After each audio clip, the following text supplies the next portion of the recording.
తలసాని సీనన్నకు, అదేవిధంగా ఈ సమావేశానికి ముఖ్య అతిథులుగా విచ్చేసినటువంటి మన ప్రియతమ నాయకుడు, కార్యనిర్వాహక అధ్యక్షులు గౌరవనీయులు శ్రీ కల్వకుంట్ల తారక రామారావు గారికి, ఈ సమావేశంలో మనతో పాటు ఉన్నటువంటి ఒక గౌరవనీయులు బండ ప్రకాష్ గారికి, ముఠగోపాల్ గారికి, వాణెక్కకు, మరో ఉద్యమకారుడు మహమూద్ అలీ గారికి, సలీం గారికి. సీనన్న అదృష్టం, ఏళ్ల కొద్ది పార్టీ పెట్టినప్పటి నుండి ఇప్పటిదాకా కేసీఆర్ వెన్నంటి నడిచిన సీనన్న అమెరికా నుండి ఇక్కడికి వచ్చినారు, పార్టీ సెక్రటరీగా పనిచేసినారు. వారికి, వేదిక పైన పెద్దలకు, వేదిక కింద ఉన్న పెద్దలకు, శాసనసభ్యులకు, శాసన మండలి సభ్యులకు, కార్పొరేటర్లకు, నాయకులకు, మీడియా మిత్రులకు అందరికీ కూడా హృదయపూర్వకంగా నమస్కారం. ముందుగా దీక్షా దివస్ సందర్భంగా గ్రేటర్ హైదరాబాద్లో ఉన్నటువంటి 50 మంది తెలంగాణ ఉద్యమకారులకు, ప్రజలకు, ఈ సమావేశంలో ఉన్న మీ అందరికీ కూడా హృదయపూర్వకంగా శుభాకాంక్షలు తెలియజేస్తూ ఉన్నాను. తెలంగాణ వ్యాప్తంగా ఉన్నటువంటి ఒక ప్రజలందరికీ కూడా హృదయపూర్వకంగా శుభాకాంక్షలు తెలియజేస్తూ ఉన్నాను. నవంబర్ 9, 2009 ఇది ఆషామాషి దినం కాదు. ఇది తెలంగాణ ఉద్యమ చరిత్రను, తెలంగాణ భవిష్యత్తును పరిపూర్ణంగా మార్చివేసినటువంటి ఒక మహత్తరమైనటువంటి ఒక దినం. నవంబర్ 9, 2009 నుండి మొదలుకుంటే, నవంబర్ 9, 2009 నుండి మొదలుకుంటే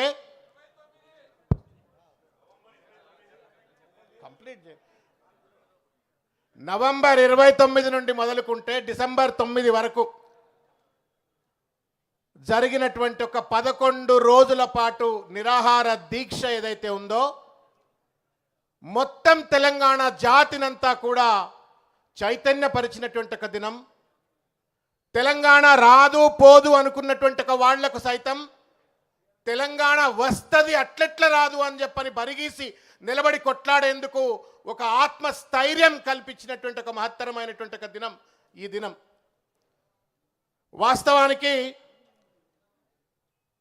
2009 ఎన్నికల తర్వాత తెలంగాణ రాదు, టీఆర్ఎస్ పార్టీ ఉండదు, మొత్తం నాయకులంతా పార్టీని వదిలిపెట్టి వెళ్ళిపోతారు, ఉద్యమం లేదు, ఉద్యమం లేదు, ఖేల్ ఖతం అని చెప్పని పెద్ద ఎత్తున ఆ రోజు ఉన్నటువంటి ఒక సీమాంధ్ర నాయకులు, పార్టీలన్నీ కూడా కుట్ర పన్ని ఉద్యమ అస్తిత్వం పైన దాడి చేసేటువంటి ఒక దుర్మార్గమైన ప్రయత్నం చేస్తున్నటువంటి ఒక తరుణంలో మొక్కవోని ధైర్యంతో మడమ తిప్పని పోరాటం చేస్తూ ఒక బక్క చిక్కిన చింతమడక నుండి పుట్టుకొచ్చినటువంటి ఒక నాయకుడు కేసీఆర్ గారు తన పైన నమ్మకంతో, తన ఆత్మవిశ్వాసంతో, నమ్మకంతో, తన మాటను తెలంగాణ సమాజం వింటది అనేటువంటి ఒక నమ్మకంతో ఆ రోజు నా ప్రాణం పోయినా పర్వాలేదని చెప్పని ఆ రోజు ఆయన దీక్ష మొదలుపెట్టినరు.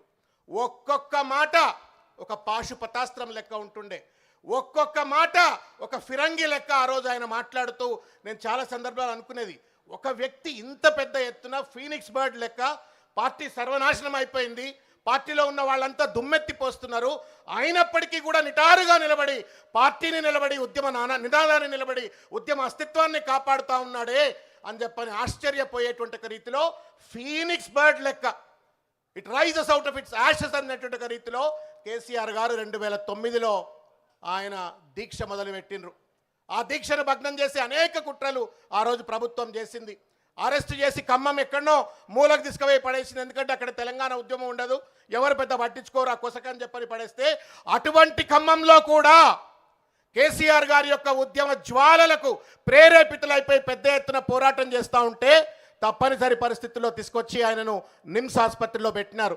నాకు బాగా గుర్తు, నేను 2 సార్లు ఆ రోజు నిమ్స్ ఆసుపత్రిలో ఉన్నప్పుడు నేను కేసీఆర్ గారిని కలవడానికి పోయినాను. ఒక బందిపోటు దొంగనో, ఒక వీరప్పన్నో ఏ రకంగానైతే ఎవరికి కూడా కలవనీయకుండా మిలియన్ బ్లాక్, నాకు బాగా గుర్తు, మిలియన్ బ్లాక్, నిమ్స్లో ఉన్నటువంటి ఒక మిలియన్ బ్లాక్లో మూలకు ఒక రూమ్లో పెట్టినరు. ఈ కొస నుంచి ఆ కొస వరకు ఒక్క మనిషి కూడా ఉండడానికి వీల్లేదు. కేటీఆర్ గారు పోవాలన్నా, కవిత గారు పోవాలన్నా, ఎవరు పోవాలన్నా పర్మిషన్ తీసుకొని పోవాలా.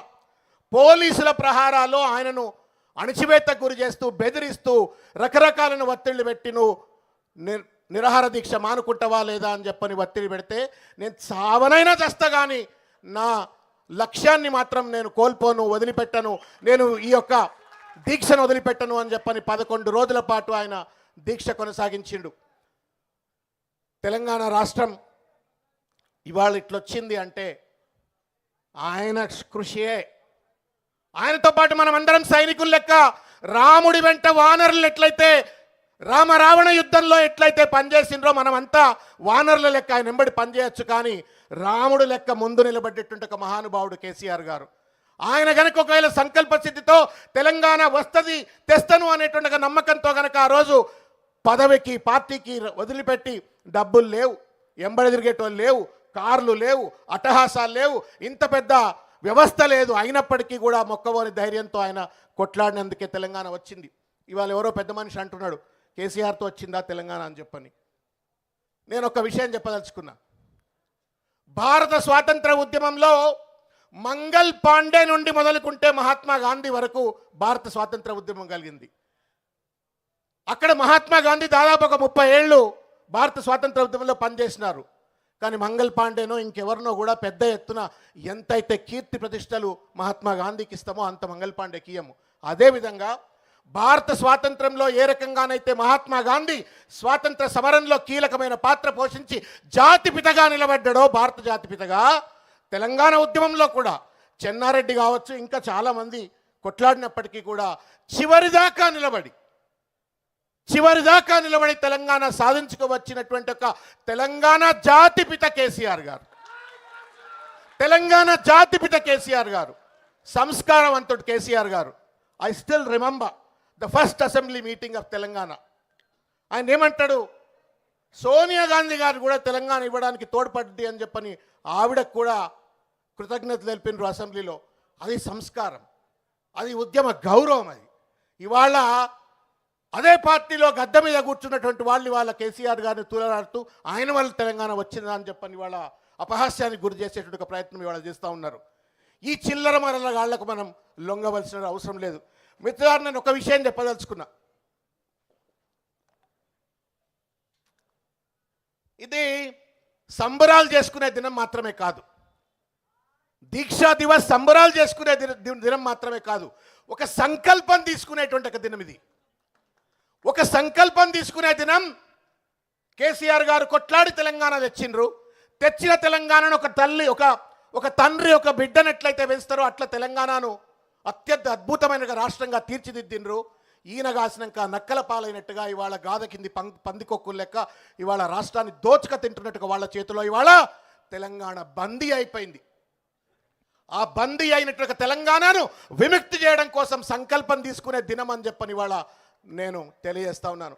కేసీఆర్ గారి కృతజ్ఞతలు తెలుపుతూనే, దీక్షా దివస్ను ఆయన త్యాగాలను గుర్తు చేస్తూనే, అమరవీరుల యొక్క పోరాటాన్ని గుర్తు చేసుకుంటూనే, ఏ తెలంగాణ కోసమైతే మనం కొట్లాడినామో ఆ తెలంగాణ ఇవాళ ముష్కరుల చేతిలో బందీ అయిపోయి దోపిడికి ప్రయోగశాలగా తెలంగాణ మారి ఇవాళ బాధపడుతున్నట్టు తరుణంలో విముక్తి కోసం మనమందరము కూడా మరో పోరాటానికి సిద్ధం కావాలని చెప్పని, పోరాటానికి సిద్ధం కావాలని చెప్పని, సంకల్పం తీసుకోవాలని చెప్పని ఈ సందర్భంగా నేను కోరుకుంటా ఉన్నాను. మిత్రులారా, భవిష్యత్తులో ఇంకా ఉండేటువంటి ఒక 3 సంవత్సరాలు అత్యంత కీలకమైనటువంటి ఒక దినాలు మనకు. ఏళ్ల తరబడి కేసీఆర్ గారు ఒక ఆవేశంతో, ఒక ఆవేదనతో, ఒక చైతన్యంతో తెలంగాణ కోసం కొట్లాడి తెలంగాణ తెచ్చిండ్రు, వచ్చిన తెలంగాణ అభివృద్ధి చేసిండ్రు. దాన్ని వాళ్ళ విముక్తి చేయడం కోసం అనేక త్యాగాలకు, మరో పోరాటాలకు సిద్ధం కావాల్సినట్టు ఒక సంకల్పం తీసుకునే దినం కాబట్టి కేసీఆర్ గారికి హృదయపూర్వకంగా శిరస్సు వంచి వారికి కృతజ్ఞతాభినందనలు తెలియజేస్తూ, అమరవీరులకు హృదయపూర్వకంగా నివాళులు అర్పిస్తూ మనమందరము మరో పోరాటానికి సమాయత్తం అవుదామని చెప్పని తెలియజేస్తూ నాకు ఈ అవకాశం ఇచ్చిన మా అన్న తలసాని శ్రీనన్న గారికి హృదయపూర్వకంగా ధన్యవాదం తెలియజేస్తా ఉన్నాను. జై తెలంగాణ, జై తెలంగాణ. కేసీఆర్ గారి నాయకత్వం, కేసీఆర్ గారి నాయకత్వం. కాపాడుకుందాం, కాపాడుకుందాం అంటే తెలంగాణను కాపాడుకుందాం, కాపాడుకుందాం, కాపాడుకుందాం, కాపాడుకుందాం, కాపాడుకుందాం. గౌరవనీయులు శాసన మండలిలో ఉపాధ్యక్షులైనటువంటి పెద్దలు అన్న బండ ప్రకాష్ గారిని మాట్లాడవలసిందిగా కోరుతాం. తర్వాత కేటీఆర్ గారు మాట్లాడతారు. ఒక్క 10 నిమిషాలు.